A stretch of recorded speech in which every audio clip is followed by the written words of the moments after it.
travailleuses, travailleurs. 1,7 million d'emplois créés. Je disais qu'il fallait traverser la rue. Là, il faut faire 1 mètre. Si intelligence artificielle plus vous égale intelligence artificielle, vous êtes au chômage. Qui décrochera le job ? Salut à toutes et à tous et bienvenue dans l'émission Patati et Patata, l'émission, vous le savez, qui va chercher l'information RH là où elle se trouve. Jérémy, aujourd'hui, où est-ce qu'elle se trouve ? Eh bien, écoute Thibaut, bonjour à toutes et tous. Aujourd'hui, nous avons un invité de marque, Nicolas Pazzetti, CEO de Hawk, qui signifie One of a Kind. Est-ce que j'ai bien prononcé tout ça ? C'est parfait. Ok. Magnifique. C'est une plateforme qui permet de simplifier la gestion des talents et des compétences grâce à l'IA. J'ai tout dit ou tu as besoin d'en rajouter ? Non, t'as tout dit. Ah bah après, il faudrait aller en détail, mais on n'a pas suffisamment de temps pour pouvoir en parler. Comment ça va, Nicolas ? Bah écoute, ça va très bien. Ça va très très bien. On est dans un beau plateau, tout va bien. On va pouvoir parler IA, on va pouvoir parler RH, donc ça me convient. Alors c'est parti. Vous proposez une approche novatrice chez Hawk en utilisant l'IA pour simplifier la gestion des talents et des compétences. C'est bien ça ? Est-ce que tu peux nous présenter Hawk et nous donner un aperçu de ton parcours ? Pourquoi tu es arrivé là et qu'est-ce que ça propose comme...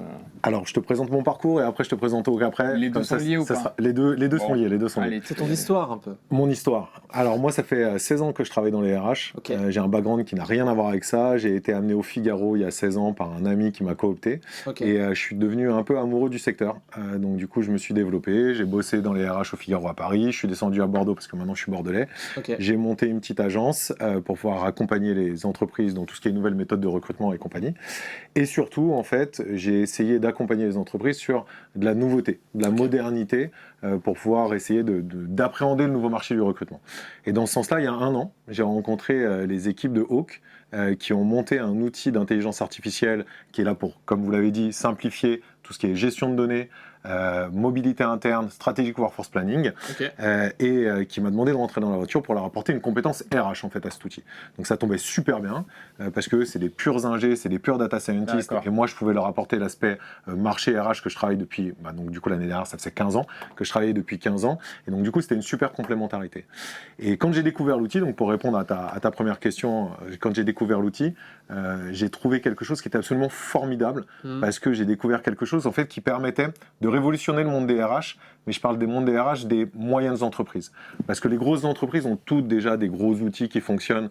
Quand tu dis on est révolutionnaire, oui et non. C'est-à-dire qu'on n'a pas réinventé l'outil, mais on a inventé un outil en fait qui s'adaptait exactement aux entreprises en fait qui étaient d'une taille intermédiaire pour pouvoir leur permettre aujourd'hui de traiter les RH comme il se doit et donc du coup de remettre l'humain au centre par rapport à l'intelligence artificielle. Donne-nous des exemples précis du coup de Hawk, des fonctionnalités, des 3 grandes fonctionnalités de Hawk. Alors les 3 grandes fonctionnalités, la première c'est qu'en fait ça va permettre aux collaborateurs d'avoir un lien aujourd'hui avec ce que l'entreprise peut proposer, que ça soit en termes de développement des compétences, en termes de parcours de carrière, en termes de formation, en termes de mobilité interne. Okay. C'est-à-dire que le collaborateur il a un espace à lui sur lequel il a son profil qu'on appelle un profil numérique qui va mapper ses compétences et qui va à travers ça lui permettre de proposer des parcours. Lui proposer en fait. Ouais, de lui proposer des C'est parcours. du matching interne. C'est du matching, mais du matching en fait tripartite. C'est-à-dire que c'est un matching qui va matcher offre d'emploi, compétences du collaborateur et formation. Offre d'emploi D'accord. interne, compétences du collaborateur. Donc je Ouais. crée en fait un univers autour de la mobilité pour pour lui apprendre en fait À rester dans l'entreprise, à et du rester coup dans avoir le l'entreprise. parcours collaborateur. Quoi. T'as tout dit, pour l'engager en fait. Et on mappe ça avec les formations, ce qui permet de nous dire, ok, t'es un collaborateur, t'as envie de faire ça ou t'as la possibilité de faire ça, mais t'as pas toutes les compétences, on te propose la formation associée pour que tu puisses arriver à faire ce job-là, qu'il soit dans ta lignée, tu vois, que ça soit dans ta lignée, que tu sois, je sais pas, un administrateur base de données, data scientist, ainsi de suite, tout ce que tu veux, ou que tu fasses quelque chose de complètement annexe. C'est-à-dire que tu as eu un background derrière c'est intéressant. dans la comptabilité ou dans autre chose, et l'entreprise peut te proposer ce type d'offres d'emploi parce qu'elles sont à disposition.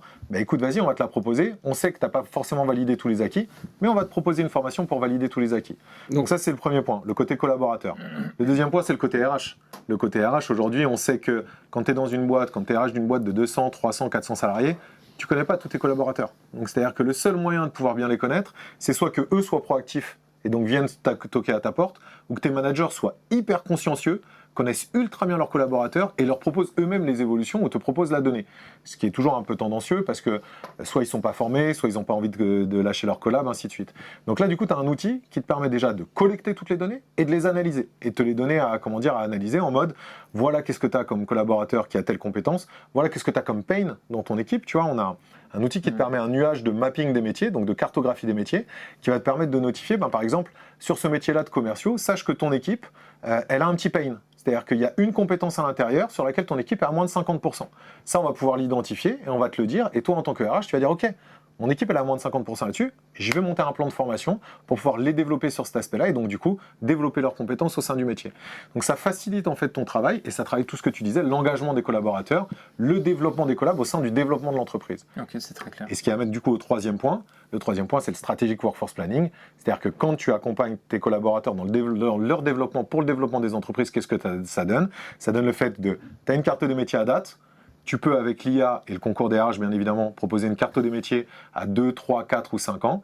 Et forcément, comme tu as le matching des formations et des compétences au milieu, et ben, ça te donne tout le chemin à parcourir entre ton commercial, ton data scientist, ton comptable de 2023, ce que tu attends qu'il soit en 2025, 2026, 2027, et qu'est-ce qu'il faut qu'il fasse comme parcours pour pouvoir arriver à ça.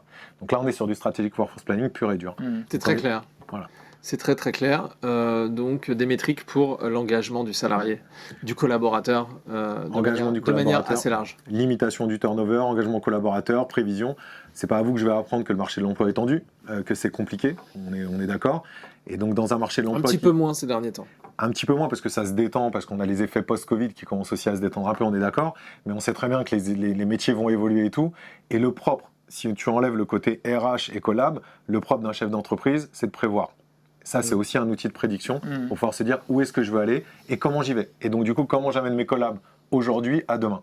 Donc, et ça, on revient au système de base qui est l'engagement, la fidélisation. Ouais, et tu resserres la vis de l'externe. Hein. Ça ne sert à rien de remplir un verre qui est percé. Exactement. Donc, ça sert pas, hein. Donc c'est assez logique. Exactement, tout à fait. Nicolas, on a 3 mini-jeux pour toi. Vas-y. La patate folle, la patate top 3, la patate story. Il n'y a que de la patate. Et bien évidemment, à la fin, tu auras en plus une carte blanche pour t'exprimer sur le projet, sur Hawk, peu importe. J'en ai beaucoup perso, dit, donc, on sent qu'il y en a dans le coffre. Alors c'est parti pour Patati et Patata. Patati et patata. Si tu pouvais assister à n'importe quel événement historique, lequel est-ce que tu choisirais et pourquoi surtout? N'importe lequel, hein, évidemment, passé ou futur. Oh putain, je l'avais pas préparé celle-ci. Ah, tu l'avais pas préparé? Celle-ci, je l'avais pas du tout préparé celle-ci. Un événement historique. Ah, facile, avec ce que je viens d'entendre. Ah ouais? Ah oui. T'aurais dit quoi? Bah, écoute, tu vas sur les innovations, t'es un révolutionnaire. Ah, tu veux dire la Révolution française? Ah, c'est pas trop mon truc. C'est pas trop mon truc. Alors, parce qu'en plus, le problème, c'est que je suis historien de base. Donc... Ah mince. Tu vois pas le bordel que c'est. C'est un enfer. Alors, ça peut paraître très très con, mais alors, c'est pas vraiment un événement, c'est une période. C'est pareil. Je suis désolé, ça va peut-être pas du tout vous parler. Ah non, mais... Je reviendrai sur le règne d'un mec qui s'appelle Hammurabi. Je sais pas si vous avez déjà entendu parler de lui. C'était un roi babylonien du XVIIIe siècle avant Jésus-Christ. Et c'est pour moi le premier travail de marque employeur et de storytelling. Ok. Pourquoi? Parce que Hammurabi avait créé ce qu'on appelle des stèles d'Hammurabi qui sont connues. Si vous allez au Louvre, qui est pas très loin, c'est une grande stèle noire sur laquelle il y avait le code d'Hammurabi. Okay. Et le principe, c'est qu'on a retrouvé, je crois, 13 ou 14 dans plein de petits villages différents en fait de Mésopotamie qui diffusaient l'image du roi de l'époque et donc du coup l'ADN et les valeurs du roi de l'époque dans les différents villages. Okay. Donc pour moi c'est le premier travail de communication, de storytelling et tout. Donc j'aurais bien aimé vivre à cette époque-là pour savoir comment ça se passait. Alors je t'avoue que c'était un storytelling pas ouf parce que c'était un peu la loi du talion qui était marquée dessus. Donc ça. Genre si tu fais une connerie on te coupe le bras. Mais au moins c'était clair. L'esprit était plutôt cool, plutôt assez novateur. Donc j'aurais kiffé vivre ce moment-là. Ok Nicolas, allez on passe à la patate folle. Dans cette rubrique, tu auras une question à laquelle tu t'es absolument pas préparé, et celle-ci est générée par l'IA. En totalité par l'IA, par ton ami l'IA. Cool.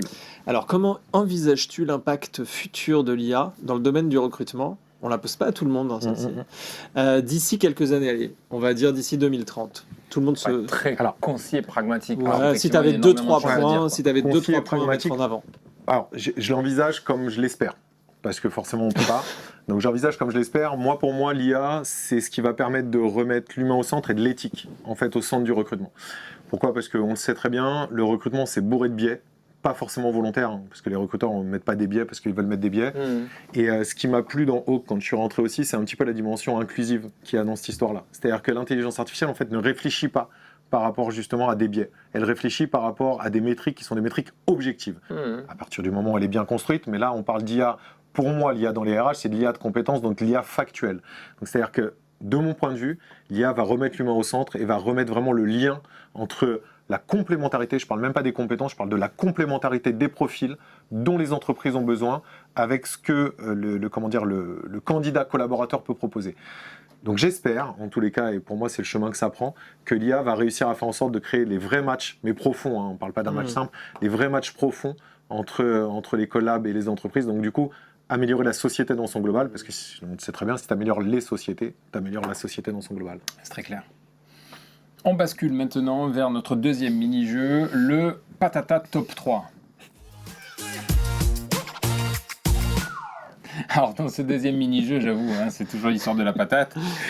Tu devras partager tes meilleurs conseils pour réussir à coup sûr un entretien d'embauche. Vu que ça fait 15 ans que tu es dans les RH, quels conseils tu pourrais donner à un candidat, donc 3 en l'occurrence, pour bien réussir son entretien?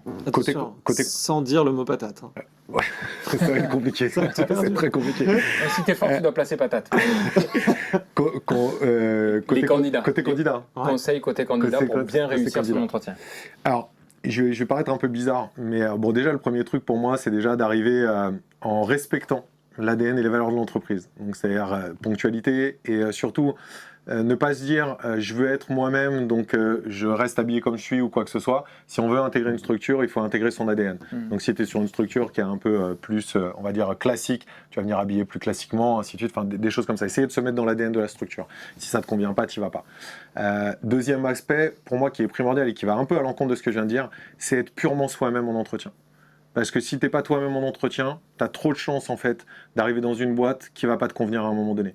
C'est-à-dire que si le match n'est pas là, bah ça pourra pas marcher. On a tendance à dire que les entreprises qui font de la marque employeur, clivez, dites qui vous êtes, ayez pas peur de froisser les candidats qui ne vous intéressent pas. Bah pour moi, c'est pareil pour un candidat. Clairement, il faut faire en sorte de cliver pour trouver vraiment le bon match, quoi. J'espère qu'ils vont t'écouter, parce que les entreprises n'écoutent pas forcément le conseil que tu viens de donner. On est bien d'accord. Et donc, du coup, le troisième point, c'est de rentrer dans l'aventure. Rentrer dans l'aventure avant et pendant les entretiens, parce que il faut savoir où est-ce qu'on met les pieds. Et si on y va à tâtons, un petit peu en reculant ou sans être vraiment à fond dedans, ça reviendra à ce qu'on vient de dire juste avant, c'est-à-dire que ça ne marchera pas. Pour moi, la globalité de ce que je viens de vous dire, c'est que on s'en fout de réussir ou de ne pas réussir un entretien. Ce qui est important, en fait, c'est de réussir l'entretien qu'on veut. Donc, si on n'en trouve pas un aujourd'hui, si ça ne marche pas, c'est que ça ne devait pas marcher. Je suis un peu en mode, dans mon état d'esprit, en mode destin. C'est-à-dire que les choses qui arrivent doivent arriver, les choses qui n'arrivent pas doivent pas arriver. Donc, si on est soi-même, normalement, tout tombe à pied. Normalement, il y a plus de chances que ça le fasse. On passe à la Patati Story. Nicolas, pour cette rubrique, on aimerait que tu nous partages une anecdote qui t'a professionnellement marqué, positive, négative, peu importe. Hein. Je vais vous donner mon anecdote, en fait, qui a fait que je suis préparé là-dessus. Non, pas du tout. Oui et non, mais si tu préfères... C'est un peu la question des 3 qualités, 3 défauts. Patati et patata, il y a l'histoire de... On a senti. Non, mais là, pour le coup, je vais vous raconter l'anecdote qui a fait que je suis rentré au FIG il y a un peu plus de 15 ans. Je suis rentré au FIG par cooptation. Je faisais pas du tout ce métier-là. J'étais historien. Voilà, je faisais de l'histoire avant. C'est hyper étonnant, ça, déjà. Ouais, mais en gros, si tu préfères, j'ai été coopté par un pote qui m'a dit, qui est la première année où je loupe mon agrég, il me dit, vas-y, viens, tu vas voir, ça va être super cool. Et je lui dis, non, je vais essayer quand même une deuxième fois. La deuxième année, je le reloupe. Je me rends compte que je suis pas trop dans les clous. Donc, du coup, je lui dis, ok, vas-y, feu, on y va. Et je fais un entretien. Donc, le premier entretien avec les managers se passe super bien, tout va bien. Je fais mon deuxième entretien avec le directeur commercial de l'époque, avec la DRH de l'époque. Et ça se passe bien. Sauf que, en fait, ils n'étaient pas d'accord. Je l'ai appris plus tard. Et en fait, c'est là où tu t'aperçois que justement, qu'est-ce que l'IA va faire à l'intérieur de ça, comment tu vas pouvoir fonctionner, et qu'est-ce qui... Exactement. La DRH voulait absolument pas me prendre. Mais absolument pas. Elle voulait pas du tout me prendre, sauf peut-être pour me faire du phoning et compagnie, ce que je voulais absolument pas faire, je n'étais pas fait pour ça, quoi, tu vois. Et le directeur commercial a dit, mais vas-y, il faut absolument qu'on le prenne, il a ça qu'il faut, son parcours est pas du tout typique, mais ça convient tout à fait à ça. Et donc du coup, l'anecdote, c'est que mon embauche au Figaro, qui a conditionné toute ma vie future, parce que c'est ça qui a fait qu'après j'ai fait tout ce que je fais aujourd'hui, c'est jouer sur un déj. C'est-à-dire que le directeur commercial a dit à la DRH, écoute, on l'embauche, si jamais ça marche pas dans 6 mois, je te paye un déj. Et c'est comme ça que je suis rentré et que j'ai été embauché. Tu vois, comme quoi la vie, ça tient à pas Ça grand-chose. tient à pas grand-chose, et surtout derrière, C'est ça. C'est ça l'histoire. ça tient à pas grand-chose, et c'est vrai que tu as un déroulé derrière qui s'opère, et tu n'en es pas forcément conscient quand tu es en train de le Ouais. vivre. Exactement. Ouais, c'est très intéressant. Donc la patate minute, liberté totale, c'est ce que t'as dit Jérémy en introduction, c'est ta carte blanche, tu peux nous dire tout ce qui te passe par la tête, tout ce que tu as envie de dire, notamment sur l'IA, sur Hawk, etc. Tout ce qu'on s'est dit, tu peux le développer, c'est ton moment. Si je dois dire en une minute, ce qui m'intéresse en fait, c'est de dire surtout aux RH qu'ils soient bien conscients que l'IA est un outil qui va vraiment révolutionner leur monde, mais dans le bon sens des choses. C'est clairement ça. Hein. C'est-à-dire qu'aujourd'hui, on voit qu'il y a une certaine crainte, une certaine méfiance encore, pour plusieurs raisons. Est-ce que l'IA va réussir à reproduire les biais, en fait, qui sont les mauvais biais? Est-ce que l'IA va remplacer les RH? Non, il faut y aller. Déjà, premièrement, l'IA ne va pas remplacer les RH, l'IA est un outil à disposition des RH. L'objectif, c'est qu'ils remettent l'humain au centre. Pourquoi? Parce qu'il va permettre aux RH en fait, de se focus sur leur valeur ajoutée, ce qu'ils savent faire de mieux, c'est-à-dire s'occuper des hommes et des femmes en fait, qui composent l'entreprise. C'est vraiment ce qu'ils savent faire de mieux, c'est leur métier et c'est pour ça qu'ils sont là. Donc l'IA va leur permettre ça, et surtout bien comprendre qu'on est sur des modèles mathématiques. Donc à partir du moment où ces modèles mathématiques sont construits de manière factuelle, il n'y a pas de raison en fait, qu'ils reproduisent des biais qui soient des mauvais biais. Et là, je parle de l'IA basique en fait, Ouais, l'IA dont on parle. On parle pas de l'IA qui va reproduire des biais parce qu'on va reprendre les fameuses IA qui font des entretiens visio et compagnie, qui eux de toute façon naturellement en fait vont reprendre les biais qui existent parce qu'ils sont construits sur ces biais-là. Donc si on parle d'IA factuelle, c'est vraiment quelque chose qui va pouvoir exhauster le travail de RH. Et nous aujourd'hui, avec Hawk justement avec cet outil-là, notre travail c'est d'essayer d'apporter cette IA à disposition des entreprises qui en ont le plus besoin. C'est des entreprises de 150, 200, 300, 400, 1000 collaborateurs. On sait qu'ils ont souvent des RH qui sont souvent pris par le temps, parce qu'ils ont énormément de choses à faire. Et ben, on est capable de leur fournir aujourd'hui un outil qui leur permet de travailler sur ces aspects-là et de commencer à remettre l'humain au centre. C'est tout notre objectif en fait. C'est très clair. Merci beaucoup, merci Merci, Nicolas Nicolas. d'être venu Avec nous plaisir, voir. merci C'était de m'avoir très invité. intéressant de te rencontrer. On ne se connaissait pas avant, c'est un plaisir. À très bientôt. Merci beaucoup messieurs, à bientôt. Travailleuses, travailleurs. 1,7 million d'emplois créés. Je disais qu'il fallait traverser la rue, là il faut faire 1 mètre. Si intelligence artificielle plus vous égale intelligence artificielle, vous êtes au chômage. Qui décrochera le job